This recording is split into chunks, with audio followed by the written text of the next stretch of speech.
Have you ever wondered what it would be like to be in conversation and in relationship with other people as a more whole version of yourself?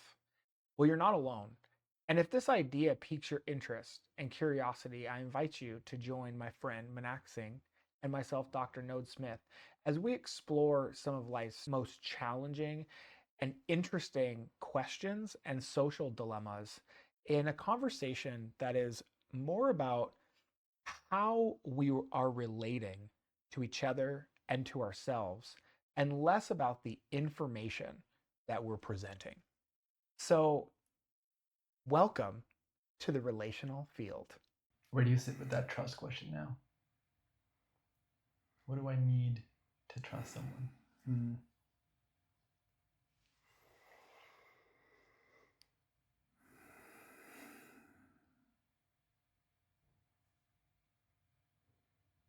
I'm with like layers of trust. There's like an intellectual trust, I think, that is a lot more freely given than a sense of trust that seems to have like a texture of safety connected with it. So intellectual trust, I'm assuming, is trust in relation to truth, whether someone's telling me the truth. Ooh.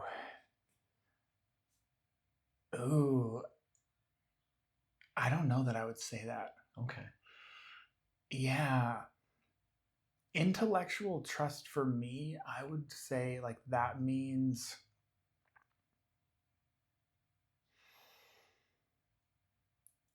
like that there's an agreed upon shared meaning of something.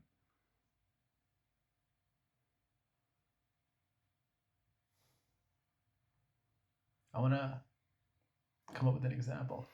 So the example that's coming up based on what you said is that we have a shared meaning that we are friends. Yes. Would that be an example of intellectual trust?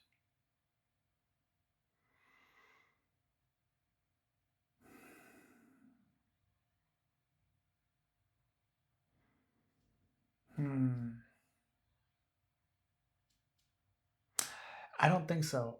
What comes up for me is something more like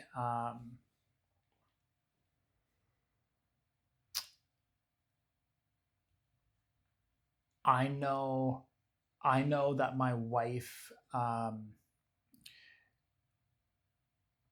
like I know how my wife thinks about and orients and has a relationship to finances and economics.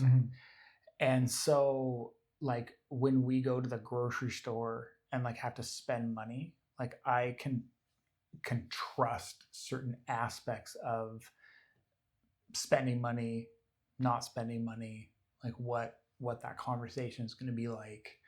And it seems to be happening at a very intellectual level, like a level that depends heavily on the meaning of money.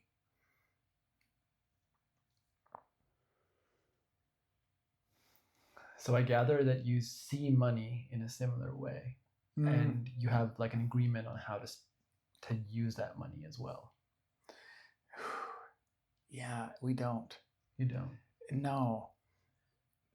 But even though I don't agree with her, it's like I understand it intellectually and I can trust that understanding. What does it mean to trust that understanding? Because for me, you either have an understanding or you don't have an understanding. Oh. It's like I can lean into it. It's like I trust that I understand the parameters of her relationship with money and my relationship with money and our relationship with each other inside of that context. And I can like lean against it and depend that if I do certain things, if I spend a certain amount of money or don't spend a certain amount of money, that it's going to have certain consequences. And those consequences I can trust. I feel that, I wonder how you feel about this, but you are agreeing to that. Like, you are agreeing to her on understanding of money. I know, I hate that. But you're right. Okay. Yeah. Okay. Yeah. So even if you might not like fully align with it, you're agreeing that though I am fine with those rules. Yeah. Okay. Like I'm agreeing to play by those rules. Right. Even if I like try to cheat the rules sometimes. Right. Yeah. Okay, gotcha.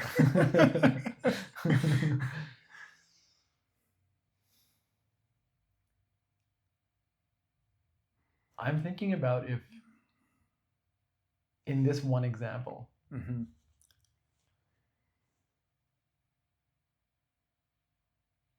does selfishness come in any way? And does it enhance the trust or does it weaken the trust?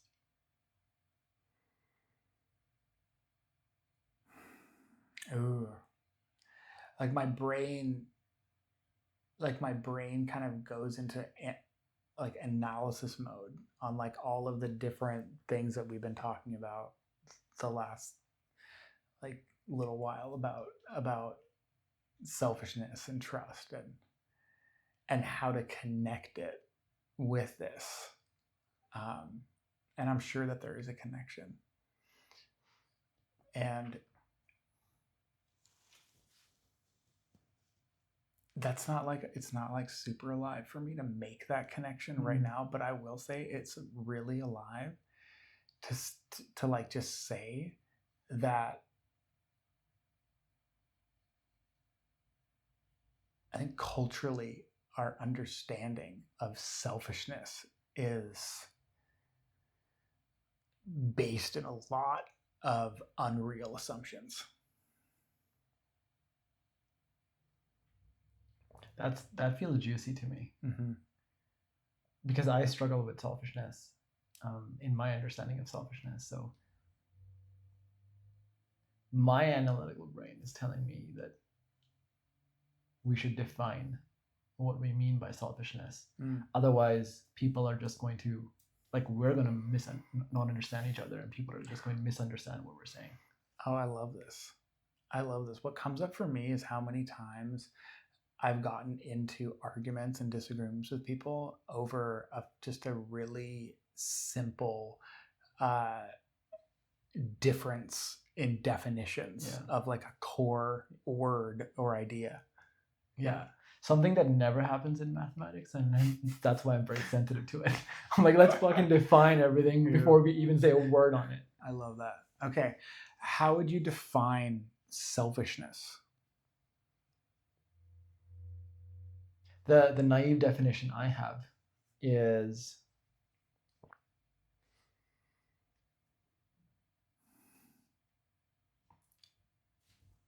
when I take care of myself first before anyone else. Okay. That would be a selfish thing to do. Okay. Yeah. Yeah, I can roll with that. Okay. So yeah. So I have a story that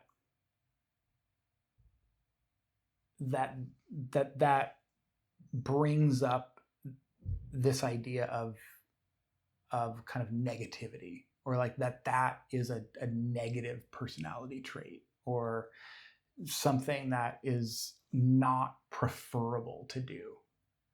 Does that track with you at all? Yeah. Yeah. Yeah, I feel like that's what we've been socialized to believe. Okay, that's curious, because even when you said, and we've been talking about this like for the last, I don't know, 40 minutes or so. So even when you said that definition, I felt that it was like negative to you. Did it seem negative to you when you were saying the definition? I think to some part of me, it did. Like it was still there. It was that little bit of like, ooh, like that just feels a bit gross. Can I say it Yeah. too? Okay, I just want to see like whether it tracks for me too. Okay, so selfishness is taking care of my needs first before I take care of your needs. What's the impact of hearing me say it?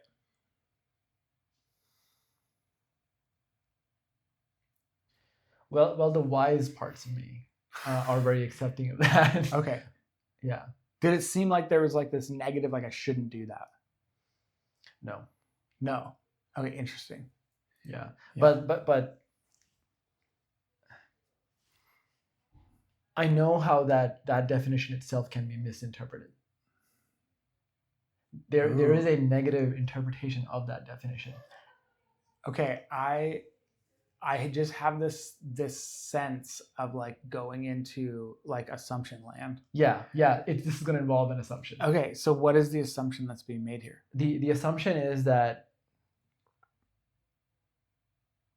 somehow this implies a zero-sum game. And you taking care of yourself means I am going to be hurt or at a loss in some way.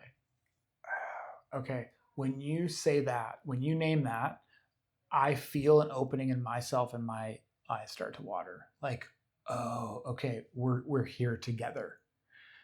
So you just name something that like I have a sense is really important to you to like dig into. Mm-hmm. Can you describe this zero-sum game in maybe a different way so that we can all kind of understand it really simplistically? Zero-sum game on an abstract just means I win and you lose, or you win and I lose. It's always a win-lose. So there's a win-lose. Yeah, it's a win-lose all the time. Someone has to lose when someone wins. And that's what like this idea of selfishness is. That's where this negative interpretation of selfishness comes from, at least for me. Okay. If I take away the term selfishness, because that just has like kind of an icky, like we've been kind of culturally indoctrinated with that word to kind of mean this icky thing. And if I just say, I'm going to take care of myself first, does that have the same like zero-sum game, like win-lose texture to it? Not at all. Not at all. That's interesting. Huh. So why is that selfish?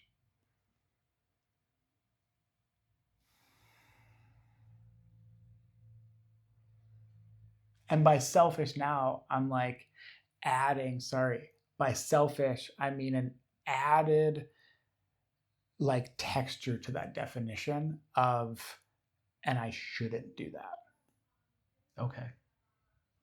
Like that kind of cultural colloquialism of it's taking care of myself first, but I shouldn't be. Right. Like I should be taking care of something else. I'm not a good person if I take care of myself. Yeah, so it has that kind of underlying subtext to it.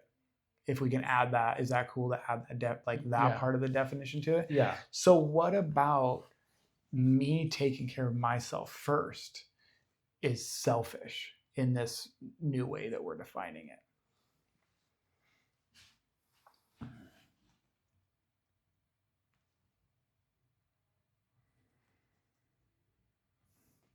Because nowhere in that definition it says that you care about me. Oh, that's so okay. Like you'll take care of yourself and you'll be content with that.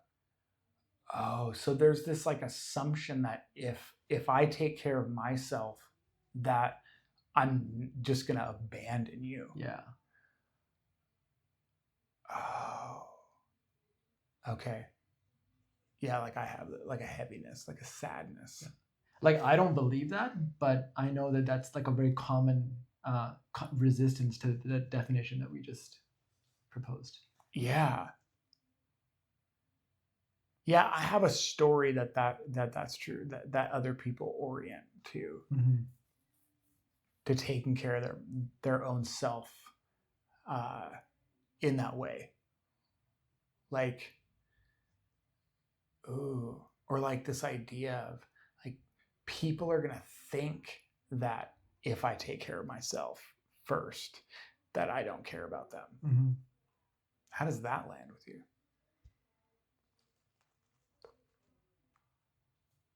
I know that that's what I've been taught up to believe. Like that's how I've been brought up. Hmm. But as I get older, and I know what happens when I take care of myself first. I know what the effects are on me and on everyone else. I don't believe that old definition anymore. Ooh. I'm so when you say that, I'm like, ooh, I want to know what happens to everyone else when you take care of yourself.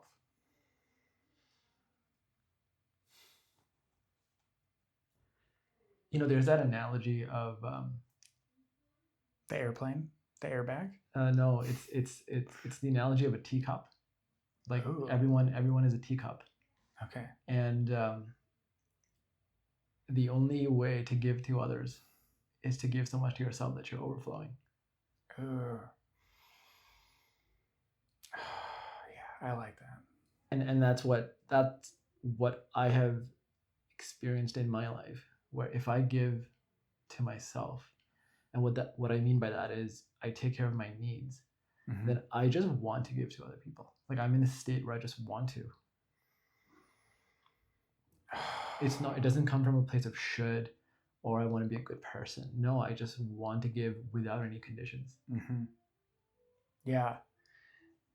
And there's like an effortless texture to it. It's like it's so much easier to get into a flow with it. It doesn't take a lot of energy Yeah. from me to like want to extend myself and like help others. Yeah. If it's coming from a place inside of me that's resourced. Yeah. Yeah. What is your experience with taking care of your needs first? I'm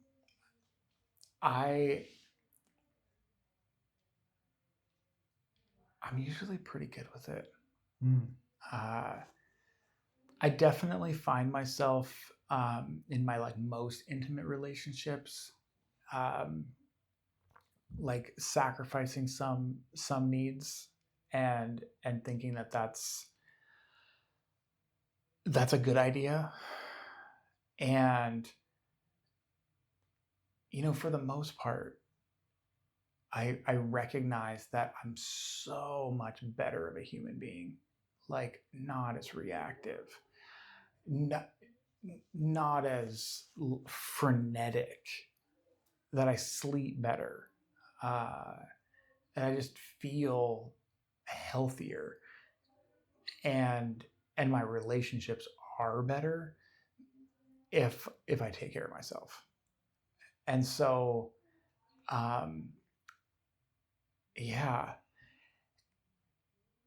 And my experience having to or just being in relationship with people who don't, I find that very taxing. People who don't take care of themselves. Okay. I find that very taxing. And so kind of like the reciprocal of what we've been talking about, like I see it, I'm like, ooh, yeah, that doesn't feel good to me. Like it's So I'd like to dig into that. Like, why is it taxing?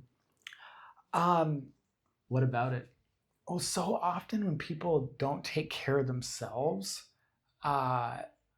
they manipulatively try to get their needs met by other people.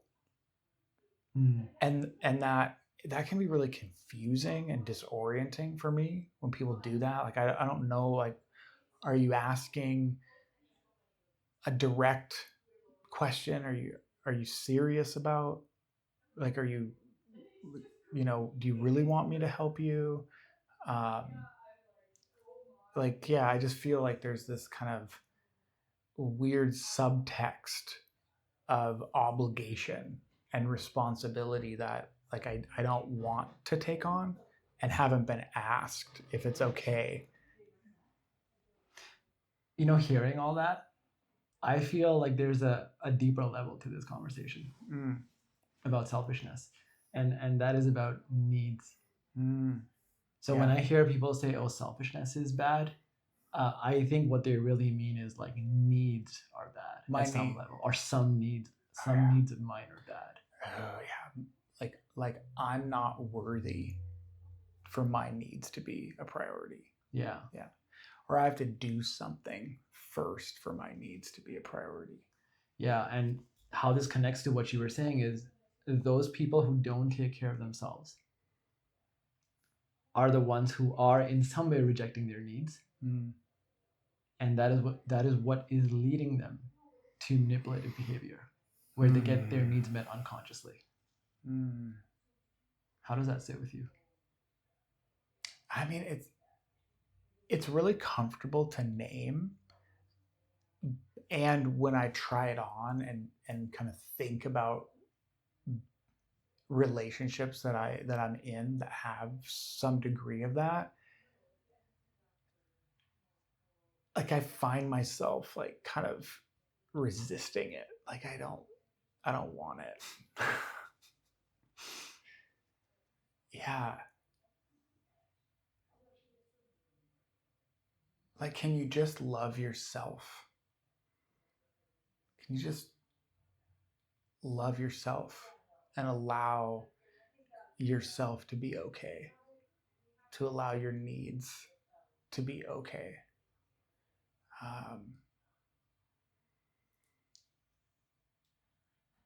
Yeah. Can you accept your needs? Yeah. Can you accept that you do need? Yeah, Yeah. it's a need for a reason. Yeah. You Yeah. can't not need it. Require. Yeah.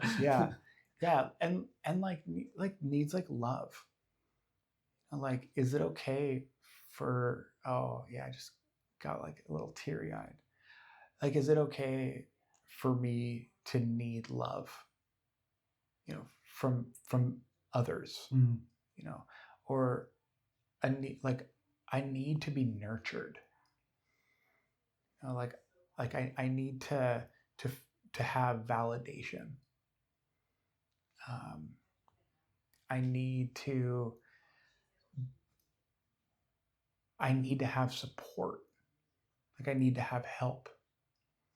Like, is that okay? Mm. Like, can I have those?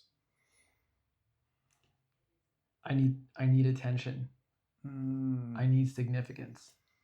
Like some of these needs have an edgy tone to them, Yeah. It's hard to say to someone else that this is what I need. Yeah. Yeah. I need sexual connection. I need appreciation. Yeah. Yeah. I need I need healthy food. I need belonging. Mm. I need safety. Mm.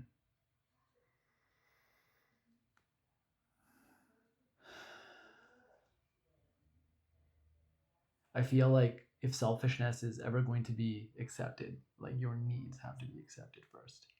Yeah. Yeah. Yeah, and like it's really curious. Like I'm kind of with this arising of kind of recontexting into something that's really sad for me, and it's when like I see a lot of people who struggle with this need, um, or this inability to allow themselves to have needs, and so there's this like propensity to self-abandon, and it's like this self-abandonment, but then it gets like projected onto caretaking for other people. So it's like, I'm going to caretake you and rescue you and fix all the problems in people's lives around me, because I'm not allowed to take care of myself. It's like, if I don't do that, I'm a selfish person. Mm. That's interesting that you went there, that the caretaking behavior arises out of I'm not allowed to take care of myself first. Because when I hear caretaking, I still see selfishness. Yeah, I see it too. Yeah, that resonates with me. Yeah. You're just meeting some other need of yours. Yeah. Manipulatively. Yeah. It's interesting. When I hear caretaking, I often think of the assumption that someone needs to be caretaken. Which I know, like, that's often happened in my life. You know, when I'll say something, you know, I'm very in touch and like with my experience, and that means that I'm in touch and with my experience of pain. And you know, sometimes that pain is, you know, relationally, like, you know, with my wife, or business failures, you know, not making enough money, or you know, sometimes it's just the struggle of not knowing how to interact with patients, you know, and the frustrations that go along with, you know, wanting to be like a better doctor in some way, or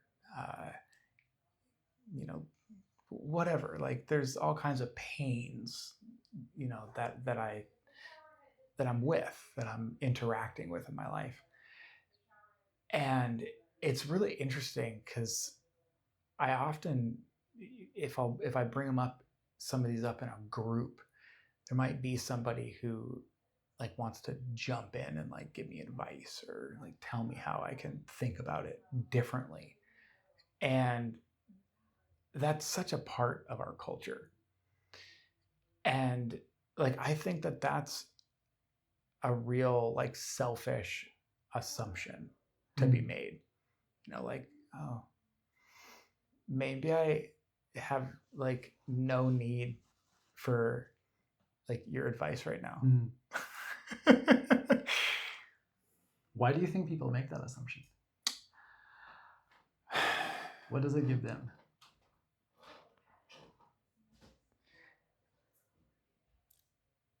Part of me like wanted to get into like it's like a defense mechanism, but another part of me like kind of came online and was like, it's actually, I think it's an expression of people's like genuine desire to help. You know, I think it's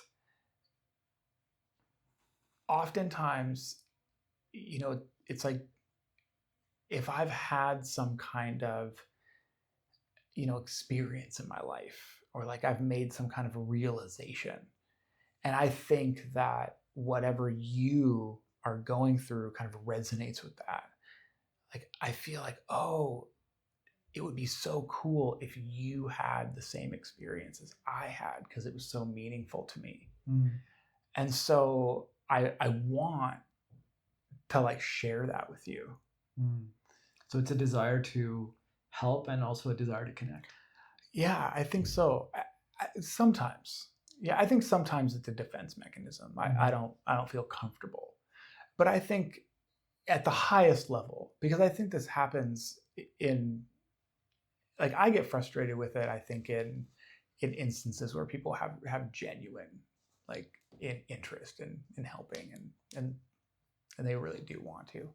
But I think, yeah, can be a defensive mechanism. Like, I don't like to see people sick or unwell, because it reminds me of childhood, or you know, my mom's mental health or whatever. And so I'm gonna try to take care of that because it makes my environment seem safe. I think that happens. Yeah, I think that there's an element of like, I want to connect with you. The problem with that is it doesn't come across that way. Actually, before you go there, I want to own something here. Yeah. And that is that I am a recovering caretaker. And Say more. If you would. I can totally see myself giving advice, especially if I feel like I've gone through a similar thing. Mm-hmm. I can also see myself in intimate relationships, like fixing and taking care of their experience or whatever it is that they're going through. And yes, there's a genuine desire to help, a genuine desire to connect, but there are also shadow sides to that. And for me, the shadow side that comes up for me is, especially in context when it's when the people around me are not intimate, the shadow side that comes up for me is, I want to appear smart. I want to appear like somebody who can fix problems. I want to appear like somebody who can give insightful comments. Ooh, that sounds real edgy. Yeah. Like I'm like, ooh, that. How does that feel to say? It feels good to say it. Yeah. It feels like coming clean, you know? Ooh, like a cleansing, like bath or something. Ooh, I love that. Like we're in confessional right now. Oh, that's so funny. Yeah, so for me, caretaking is something that I can see has a selfish edge to it when I have done it in the past, a real selfish edge to it, where it really is not about the other person. It's more about me than anyone else. Yeah, I resonate with that. Like I've been in groups where I definitely have wanted to offer up insight for that very reason. Yeah, I love that. For me, caretaking, when I think about it in this moment, I think of like caretaking my wife or like other intimate partners I've had. And I've been really sitting with this idea that like I try to find solutions to my partner that would be like solutions for me. You know, it's like I want the same solutions that work for me to work for them. And this is really edgy to say, but there's a part of me that like wants them to be more like me. And so like there's this assumption sometimes that, and a trap that I find myself falling into, which is I think that there's a problem where there's not a problem. Like it's a problem for me, but it's actually maybe not a problem for them. And so like they don't actually need a solution. And it's like, oh, whoa, how does that work? Like, am I really like that self-absorbed to think that like everybody's like experience is like exactly like mine? That like if they have something happen to them that I would want to change, that they're going to want it to change, and not only change, but change it in the exact way that I would have it changed. Yeah. It's like, really? Yeah, there's so many assumptions there. Yeah. One, that it is a problem for them. Two, that what will work for me will work for them. Yeah. And three, that they can actually do that, or they would be happy with that solution. I love hearing you repeat back what I say, because like I like already forgot it. So I'm like, oh, did I really say that? That sounds so smart.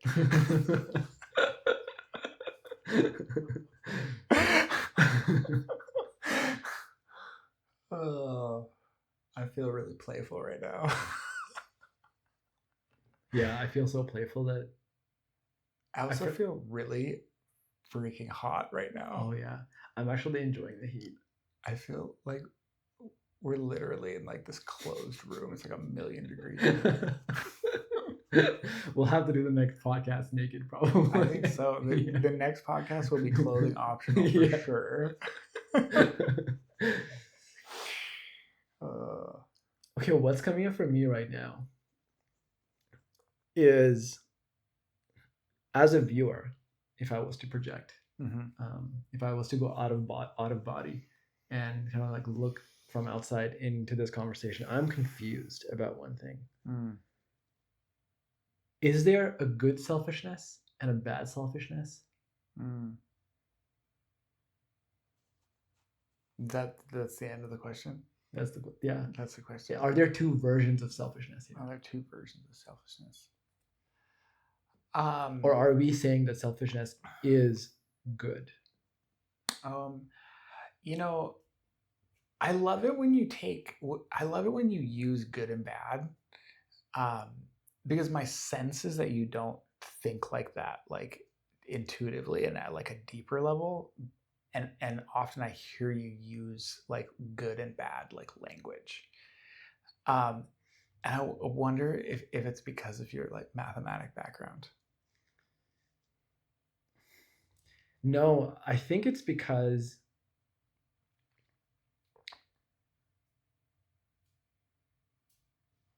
there are parts of me that only understand very simplistic dualistic terms. Okay. And it is to reach those parts. It is to make this conversation make sense to those parts that I use those words. Okay. Okay, cool. Can we reframe it? Yeah. Okay. So when I hear good and bad, and especially in this context, I want to almost instantly reframe it into useful and not useful. I'm good with that. How's that? Yeah. Does that land? Yeah. Yeah. So like selfishness that's useful, like that seems okay. Yeah, cool. Like it's not about morality. Mm-hmm. Right? Like morality, like when we make it good and bad, it's like this is a moral question, which then is like, well, what's my upbringing in my, spiritual tradition? Well, and it's like, and not only that, but what's the interpretation by, my deacon or guru or, spiritual advisor on good and bad and morals. Mm-hmm. But if I just say, well, selfishness is useful or not useful, it's like, okay, well, selfishness is very useful in me getting my needs met when nobody is going to meet them for me, which is essentially as soon as I turn 18, like in the most general sense. But, as soon as I'm able to, walk and talk and, okay, I can selfishly take myself to the bathroom, the washroom, and take care of my business. As soon as I can learn how to make myself food, I can selfishly get up and make myself a sandwich. As soon as I am able to entertain myself, I can selfishly have preferences on what that's like, right? Now, it's very unuseful to be absolutely selfish and to not have any type of connection with what other people might have preferences for, or other people's inherent selfishness. And I'm really glad that you rephrased the question, because when I was saying good and bad, what I really meant was, is selfishness good for me or bad for me? And put it in another way, does it hurt me or does it benefit me? Oh, yeah. Yeah, because it definitely benefits me in a lot of domains. It definitely doesn't benefit me in a lot of domains as well. Depending on our family, like when I try that on, I'm like, oh, okay, there's probably, like I have a story, there's probably viewers out there who grew up in families, I know I did, where, to be selfish and to want my own needs taken care of was dangerous. Or not, maybe not dangerous, but it certainly wasn't championed and supported. And so that may not have benefited me to really push that forward, right? To have this agenda of wanting my needs met. But then I turned 18, and who else is going to take care of those needs? Like, who else is going to be in charge of making sure that my needs are met? And so then it very much benefits me. And then when it stops benefiting me is when, like, I can't extend that same understanding to other people who need their needs met.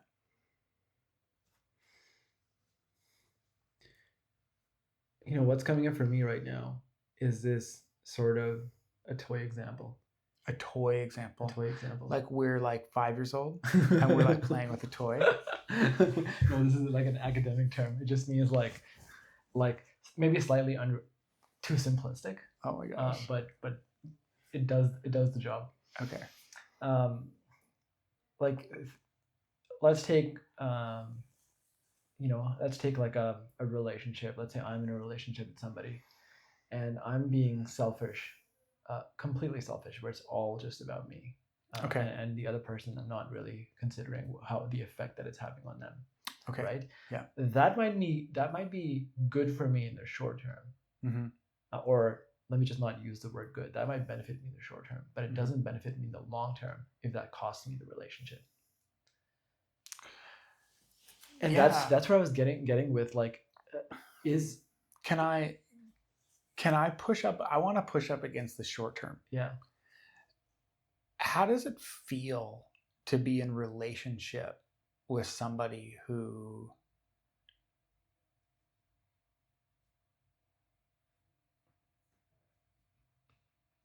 what happens to the relationship? What happens to my connection with somebody else if I don't take their needs into account at all?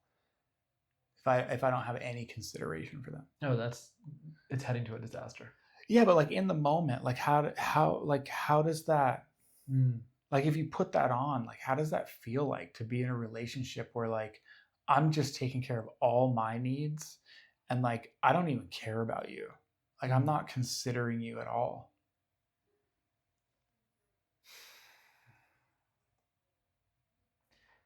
Are you asking me how I feel about it right now? Yeah, like right now. Okay. Yeah, like in this moment. And not then, but like now. Okay. Yeah. Because the answers are different. Yeah. Oh, it doesn't feel good at all. No, not at all. Like what do you want from a relationship? Like what's the underlying need in that relationship?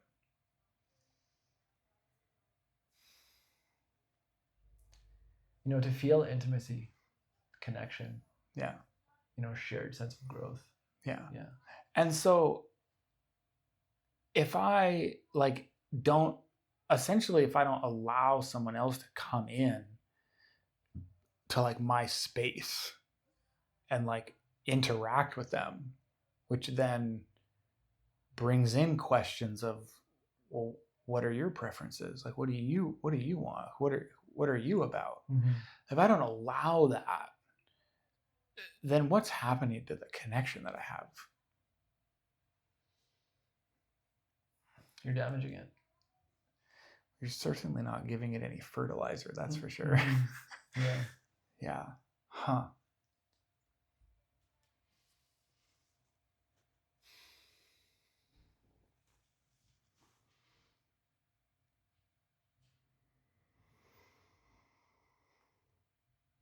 So I want to go back to the point you were making about, in some contexts, selfishness is useful.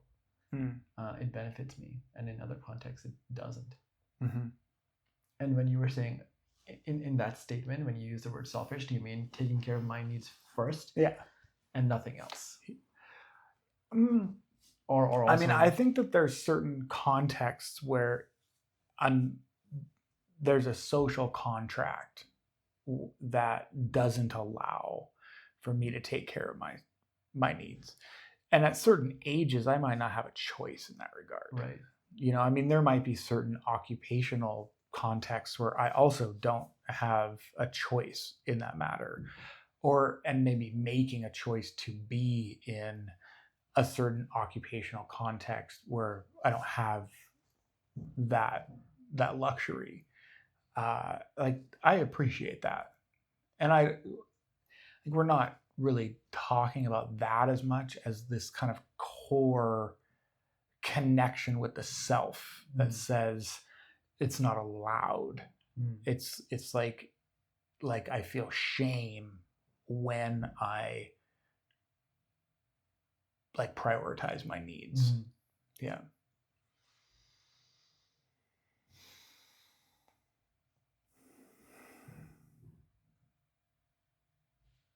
what kind of relationship do you advocate for in terms of selfishness? Because you are all about relationship to the self. I feel like I've heard that phrase from you so many times. I mean, I'm the only person that can live my life. And, the question is like, well, what kind of relationships do I want? Do I want full relationships with people who like are healthy and dynamic and inspired and creative and like living healthy, purpose-filled lives? Like, yeah, like I want that. And I want that for myself. And I don't think that that's a negative thing to want. Like I know that that's a great thing to want. And the way that I orient to that is through self-love. Like I love myself. And the connection that I have with that type of self-love is, very spiritual. It's very spiritually informed. And like we've talked before, about like Jesus and the Christian path, and that's my path. And so when I orient to something like that, like unconditional love, self-love, it's no different than the love of Jesus for me. It's just a different way of talking about it. And I think that that's the most beautiful thing that I can do for myself. Mm-hmm. And I also am coming to understand, I kind of used to intellectualize it a lot more than I do now, but I'm coming to see that it's like the most beautiful thing that I can offer the world as well. Mm. When I heard that, what was coming up for me is when I take care of myself, what I call the self, it gets bigger. Oh yeah, I like that. It's like now, if I'm very good at taking care of myself, now I just want to take care of people around me. Like now they are part of myself. Oh yeah. That's what I meant by like the self just keeps getting bigger and bigger. Oh, okay. That's cool. Yeah, I like that a lot. That's how I view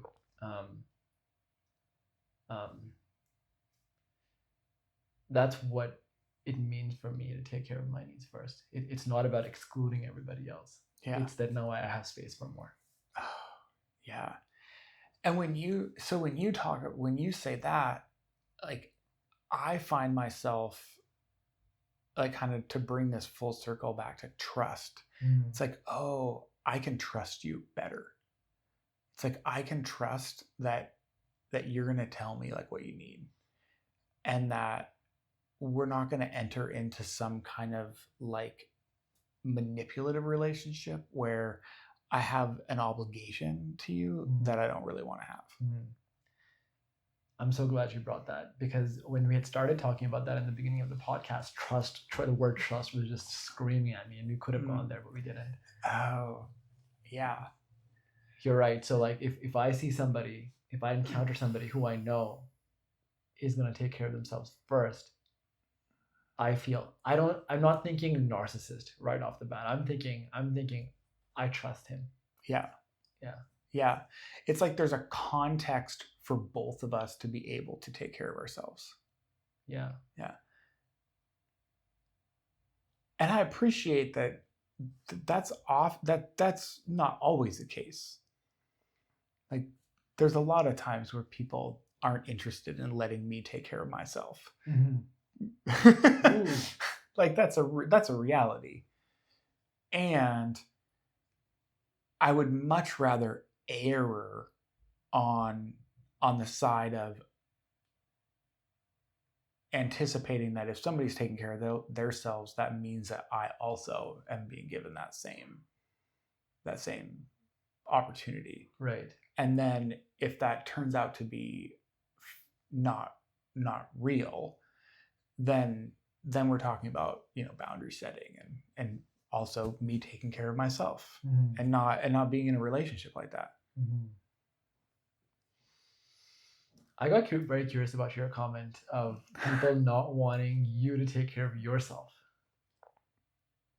Where's that? What's that about? Like, you mean contexts where like you might not want me to take care of myself? Yeah. I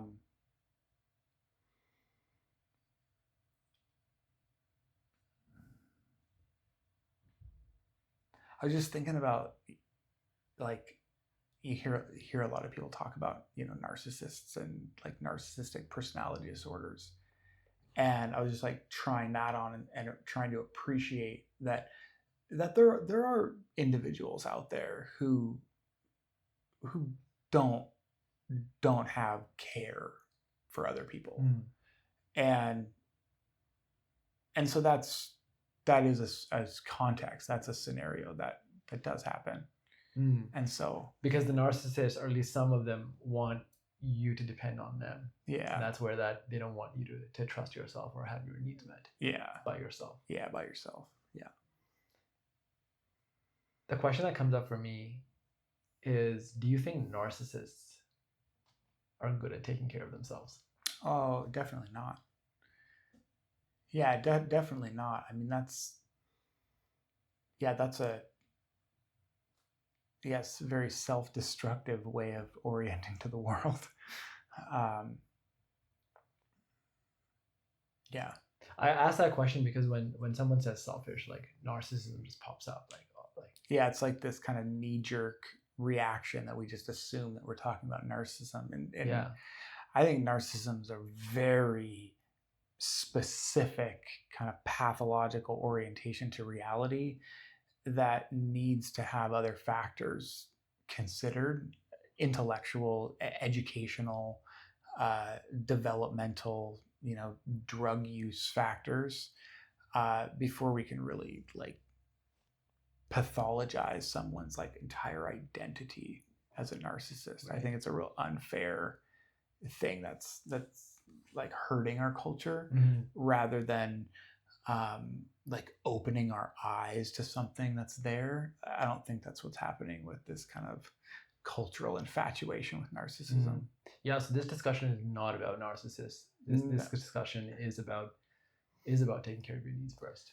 Yeah, absolutely. Two different things. Yeah, totally two different things. Yeah, absolutely.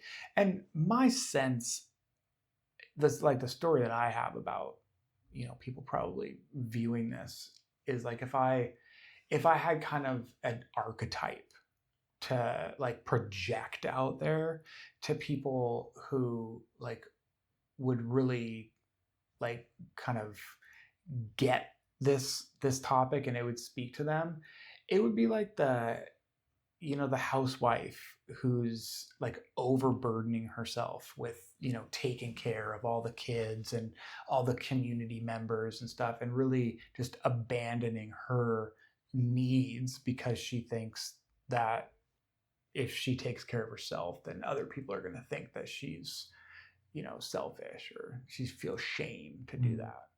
Yeah. Taking care of yourself does not mean being inconsiderate of others. Being inconsiderate? Yeah. Yeah, definitely not. Yeah. Yeah.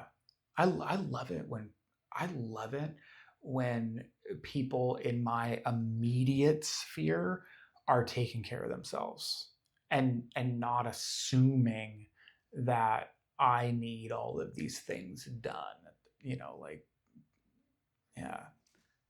It can kind of get in the way. Yeah, that resonates with me. And I would love it if, for anyone in the audience listening to this, and having questions about taking care of your needs, I would love it, instead of figuring this out at a theoretical level, I would love it if you just tried it for a day or for a week and see how it goes for you, and then make an assessment. Oh yeah. I agree 100%. Lean into loving and taking care of yourself.